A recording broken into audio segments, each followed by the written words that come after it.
Assalamualaikum warahmatullahi wabarakatuh. Perkenalkan, nama saya Susan Kafila. Di sini saya dari kelas 10 MIPA 6. Di sini saya akan menjelaskan mengenai alat-alat pemersatu bangsa. Yang pertama, dasar rumusan Pancasila.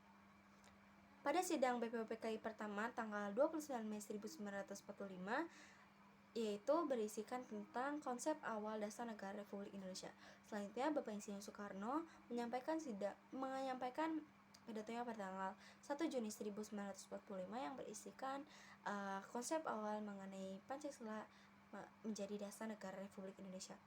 Untuk menyempurnakan hal tersebut, BPUPKI membentuk panitia yang disebut Panitia 9 yang beranggotakan Bapak Insinyur Soekarno, Bapak Muhammad Hatta, Bapak Muhammad Yamin, Bapak Agus Salim, Bapak Ahmad Subarjo, Bapak Maramis, Bapak Abi Kusno, Bapak Abdul Wahid Hashim, dan Bapak Abdul Kahan Muzaki.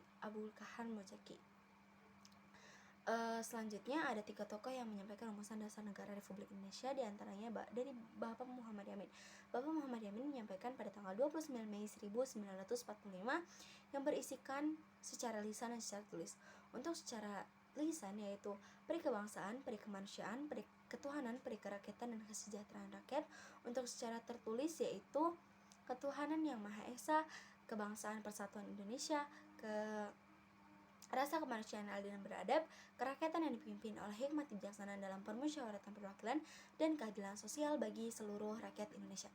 Untuk selanjutnya dari Bapak Supomo. Bapak Supomo menyampaikan pada tanggal 31 Mei 1945 yang berisikan persatuan, kekeluargaan, keseimbangan lahir dan batin, musyawarah dan keadilan sosial, dan keadilan rakyat. Untuk yang terakhir yaitu 5 dasar rumusan dari Bapak Insinyur Soekarno yang disampaikan pada tanggal 1 Juni 1945, yaitu nasionalisme, internasionalisme, demokrasi, kesejahteraan rakyat, dan ketuhanan yang Maha Esa. Dari 3 tokoh tersebut ditampung dan dibahas oleh Panitia 9. Selanjutnya, Bapak Insinyur Soekarno menyampaikan pidato akhirnya, yaitu bahwa Bapak Muhammad Yamin adalah seorang yang mengusulkan nama Pancasila menjadi dasar negara Republik Indonesia. Sebagai sejarawan, Bapak Muhammad Yamin mengangkat Pancasila dari bahasa Sanskerta, panca yang artinya 5, dan sila yang artinya dasar. Maka Pancasila disahkan pada tanggal 18 Agustus 1945 dan dicantumkan dalam Mukadimah Undang-Undang Dasar 1945. Sila pertama, ketuhanan yang Maha Esa, yang dilambangkan bintang. Bintang memiliki makna bahwa sebagai cahaya kerohanian dari Tuhan yang Maha Esa yang dipancarkan pada setiap manusia. Hal ini menyatakan bahwa bangsa Indonesia adalah bangsa yang religius atau beriman dan bertakwa kepada Tuhan yang Maha Esa. Selanjutnya, sila kedua, kemanusiaan yang adil dan beradab, yang dilambangkan mata rantai emas. Rantai emas memiliki makna mengenai bahwa setiap bangsa Indonesia atau masyarakat bangsa Indonesia saling membutuhkan, saling terikat erat, dan saling bahu-membahu. Mata rantai yang berbentuk lingkaran dan segi 4 mengartikan bahwa setiap manusia ataupun setiap perempuan ataupun laki-laki membutuhkan satu sama lainnya. Selanjutnya, sila yang ketiga, persatuan Indonesia, yang dilambangkan pohon beringin. Pohon beringin memiliki makna bahwa pohon yang kuat. Makna lain dari itu adalah pohon beringin juga merupakan walaupun kita berbeda-beda, tetapi kita tetap satu di bawah nama Indonesia. Selanjutnya, sila keempat, kerakyatan yang dipimpin oleh hikmat kebijaksanaan dalam permusyawaratan perwakilan, yang dilambangkan kepala banteng. Kepala banteng memiliki makna bahwa hewan yang suka berkumpul dan suka bermusyawarah. Hal ini menggambarkan bahwa rakyat Indonesia adalah rakyat yang suka berkumpul dan bermusyawarah untuk menghasilkan suatu keputusan. Selanjutnya, sila kelima, keadilan sosial bagi seluruh rakyat Indonesia, yang dilambangkan padi dan kapas. Padi dan kapas memiliki makna kemakmuran dan kejayaan bangsa Indonesia. Selanjutnya, Garuda. Mengapa burung Garuda dijadikan sebagai lambang Indonesia? Karena burung Garuda merupakan memiliki makna yang menggambarkan bahwa bangsa Indonesia yang jaya, bangsa Indonesia yang makmur. Selanjutnya,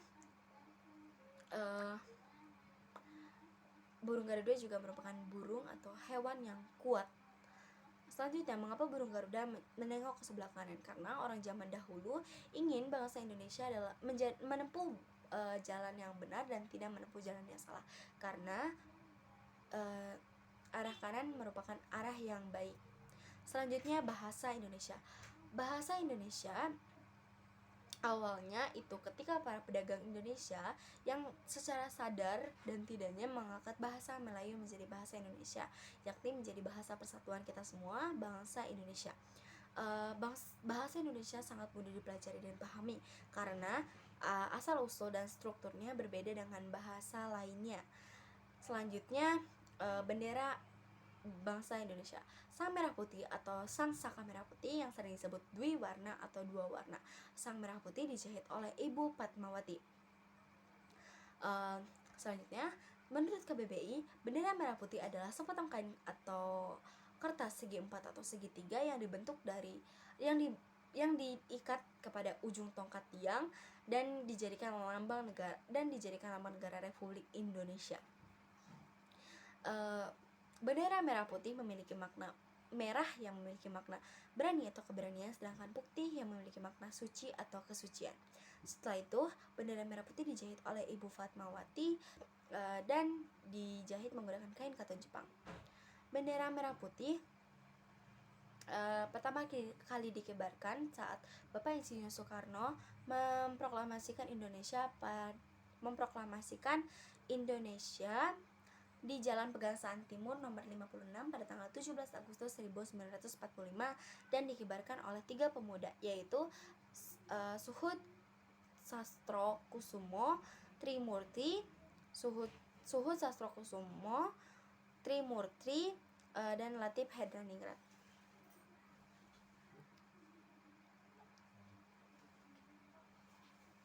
Selanjutnya, ukuran pada tiang bendera yaitu 17 meter dan menggunakan bambu. Setelah itu, ukuran bendera pada Istana Merdeka yang digunakan di Istana Merdeka berukuran 300 x 200 cm. Sedangkan ukuran yang dilakukan untuk di lapangan umum berukuran 180 x 120 cm. Selanjutnya, lagu kebangsaan Indonesia. Lagu kebangsaan Indonesia awalnya ketika Bapak W.R. Supratman mendapatkan timbul terbitan solo mengenai bagi para komponis yang dapat menciptakan lagu kebangsaan Indonesia. Merasa tertantanglah Bapak W.R. Supratman, akhirnya beliau mengubah not dan liriknya menggunakan biola. Setelah ia menciptakan lagu tersebut, Bapak W.R. Supratman menghubungi beberapa rekaman suara yang ada di Batavia, Jakarta mengenai untuk rekaman suara, tetapi hanya satu perusahaan saja yang bersedia untuk melakukannya karena 2 perusahaan lainnya takut ditangkap oleh Belanda yang saat itu sedang mengendus gerakan bawah tanah. Setelah itu, Yokinjam adalah pemilik perusahaan yang bersedia untuk melakukan perekaman suara untuk W.R. Supratman. Yokinjam juga merupakan sahabat baik dari Bapak W.R. Supratman.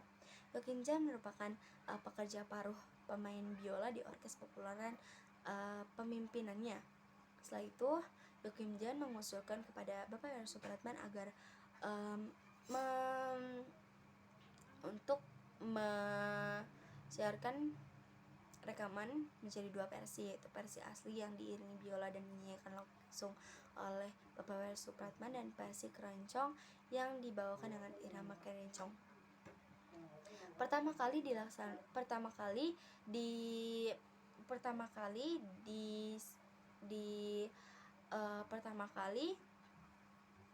dinyanyikan yaitu pada saat Malam Kongres Pemuda II tanggal 28 Oktober 1928 di Batavia, Jakarta,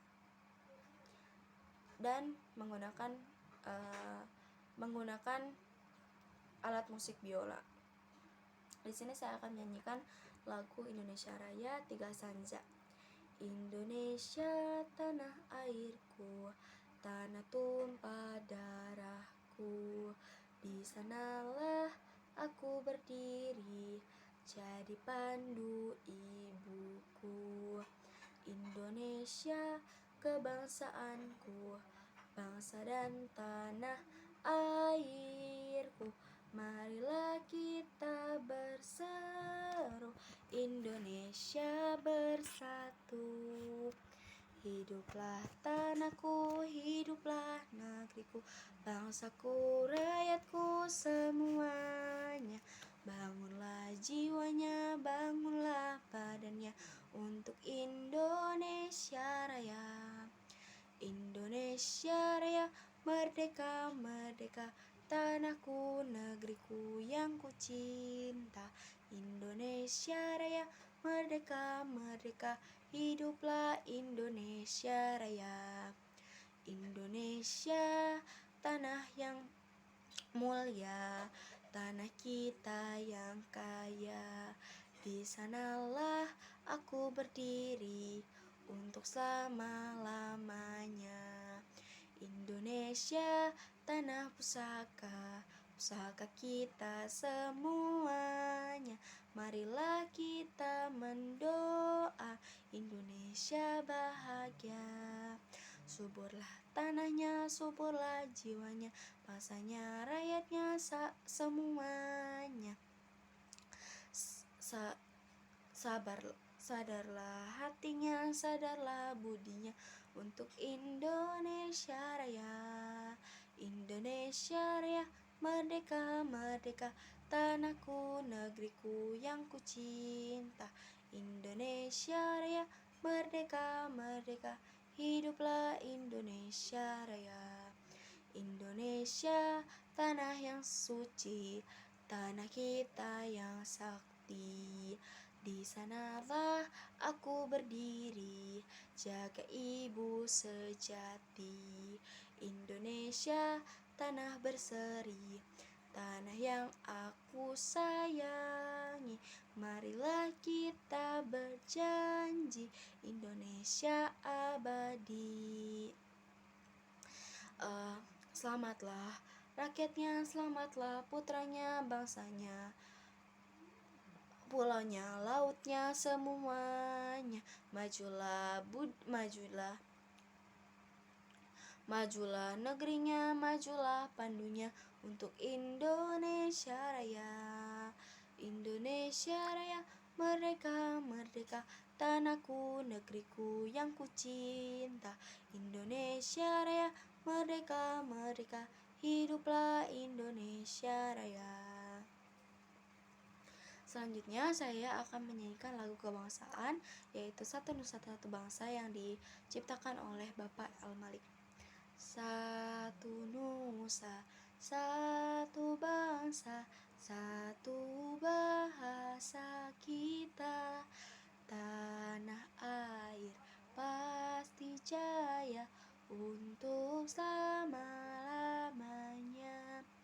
Indonesia pusaka, Indonesia tercinta, nusa bangsa dan bahasa kita bela bersama.